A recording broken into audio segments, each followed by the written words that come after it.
नमस्कार शेतकरी मित्रांनो, स्वागत आहे तुमचं आपल्या कृषी कन्या यूट्यूब चॅनलवर। बघा शेतकरी मित्रांनो, आजचे अद्रक बाजारभाव लाईव्ह व्हिडिओच्या माध्यमातून आपण बघणार आहोत।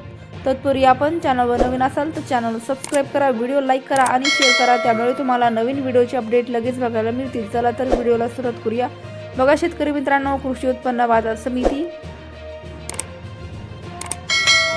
अकोला अवकाली 100 क्विंटल, किमान दर 3500 रुपये, कमाल दर 4000 रुपये, सर्वसाधारण दर 3800 रुपये। पुढील बाजार समिती जळगाव अवकाली आहे 45 क्विंटल, किमान दर 2000 रुपये, कमाल दर 4000 रुपये, सर्वसाधारण दर 3000 रुपये। पुढील बाजार समिती जुन्नर नारायणगाव अवकालेली आहे 18 क्विंटल, किमान दर 1500 रुपये, कमाल दर 4800 रुपये, सर्वसाधारण दर 3200 रुपये। पुढील बाजार समिती छत्रपती संभाजीनगर अवकाली आहे 24 क्विंटल, किमान दर 1400 रुपये, कमाल दर 3500 रुपये, सर्वसाधारण दर 2450 रुपये। पुढील बाजार समिती चंद्रपूर गंजवड अवकालेली आहे 36 क्विंटल, किमान दर 5200 रुपये, कमाल दर 5500 रुपये, सर्वसाधारण दर 5000